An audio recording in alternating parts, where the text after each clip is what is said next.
Hello and welcome back. Thank you for joining us today. I'm Douglas. I'm Alistair, and this is the Highland Hikers.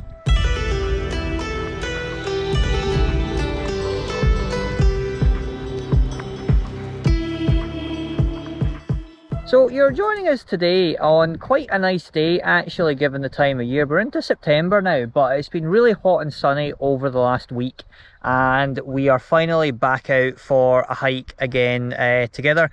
Bit of a different one from usual. We're not going up a hill today. We're actually doing part of the Ayrshire Coastal Path. Section 6, I believe it is, which takes us from Dunure up to Ayr. Yeah, we're not going to go quite the full way. We're going to be a bit shorter to account for the many injuries Dougie has in case I have to carry him for some of that section. So we're only doing about what, 5 miles. What are you saying, about 7k? Is that? Yeah, 8k I guess that would be. But I think the section is maybe 12 in total, so we're doing about 2/3 of it. Yeah, and the ascent on that's like next to nothing. It's like 30 metres or something like that. But it does take us along the coast from here, and where we start is Dunure Castle, which is right behind us. We're planning to walk up to Greenan Castle. So I've kind of been down this way before, done some photography back before the children came along, and I used to be quite an avid photographer. So I'm looking forward to spending a wee bit more time around about the ruins, which I haven't really done because I've been always photographing it from the beach to get the most picturesque shots. Yeah, it should be quite a good one, quite an easy one to get us back into the swing of things. As Alistair has mentioned, I have somehow managed to injure myself again, so yeah, taking it easy today, and hopefully nothing too strenuous. I mean, this is you getting back in the swing. I was up in Monroe last week, so I mean, you know, like, I'm all good. Apart from blowing up my arse when I'm trying to do stuff, but yeah, I'm all good.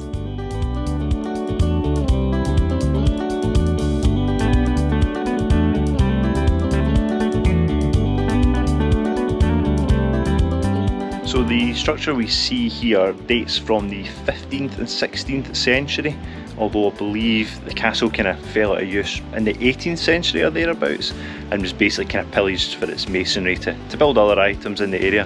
What the castle's mostly known for is the roasting of the commendator of Crossraguel. So one of the earls of Cassilis, I'm probably murdering that pronunciation, and the commendator of the Crossraguel Abbey had a bit of a dispute about lands round about here, and what the earl did was kind of managed to get the commendator, tricked him into coming down to Dunure Castle, and once he was here he imprisoned him for several days, and during that time he tortured him by basting his feet and then roasting them, and eventually managed to get the commendator of Crossraguel to sign over the lands that were in dispute to him. After he managed to escape, there was a bit of sorting out of those lands, and eventually went back to the commendator of Crossraguel Abbey. But still, an interesting tale nonetheless.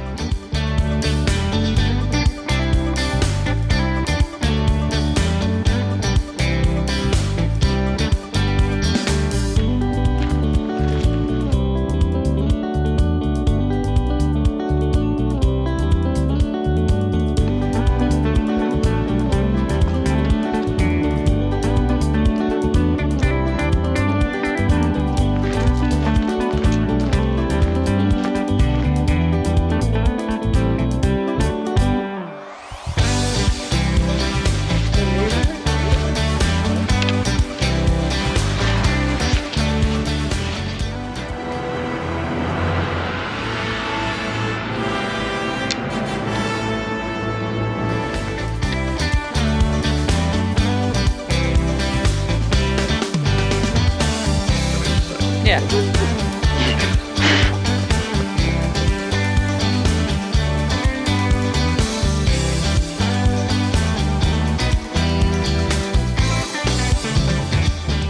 So I think we're maybe about halfway through our walk just now, and we've rounded the kind of headland, and we've got the heads of Ayr directly behind us over here, kind of basking in the sun.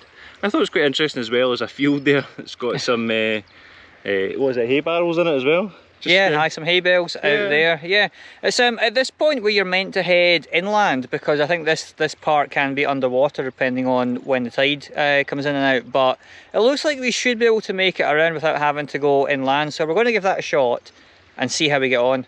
I've talked him into this. Dougs wants to go inland, but I feel like we'd need like Rambo knives to go up the wee hill bit, because there's no obvious path where it says to go. The route up to this point's you're pretty much just walking right along the beach.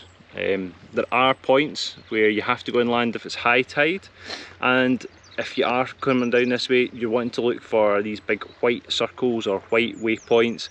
See rocks that have been painted, they're quite obvious when you clock them. Apart from that time, you're just walking along the beach, which can be easy, can be difficult. We said this was only 5 miles and we were like 2 hours.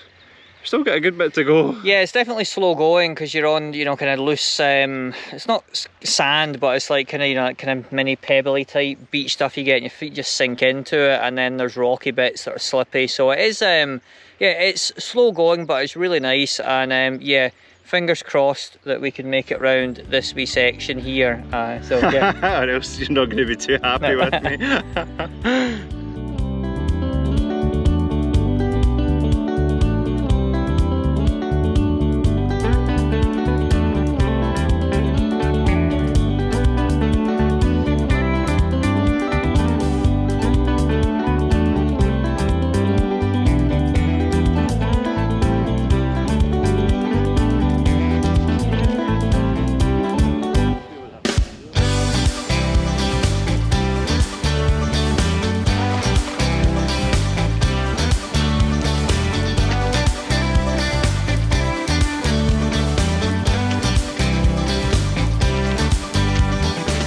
We are approaching the end of the walk now. We can see Greenan Castle in the background behind us.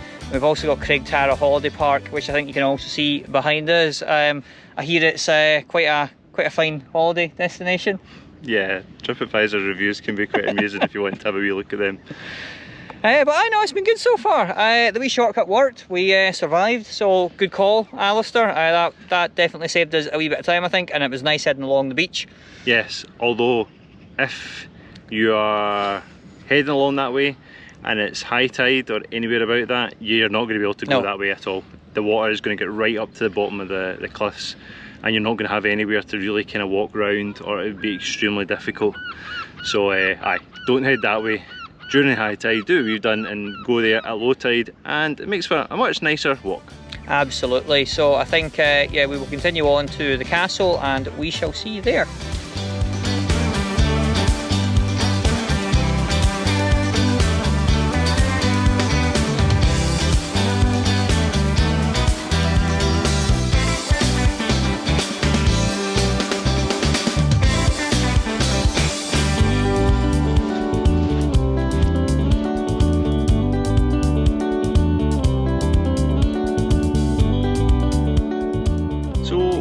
Now at the end of our walk, we have reached Greenan Castle, and the car is not far beyond, but we have really enjoyed ourselves today, and it's been a very different walk from what we would usually do. We've been walking along beaches across the sand for a good bit of the second half, I would say. The first half was pretty rocky. Yeah.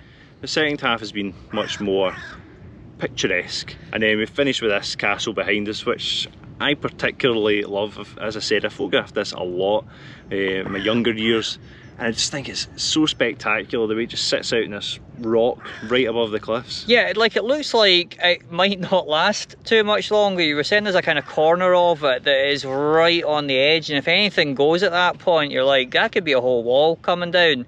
But no, it's a really cool castle. We're going to head up and see a bit more of it up close. But yeah, as Alistair said, bit of a different walk today. You know, it's not just going up and down a hill, which can get a bit samey. I mean, it's obviously great doing the Munros and Corbetts and all that, but it's nice to go out and do something a bit different. And heading up the coast has been really nice. I've really enjoyed it.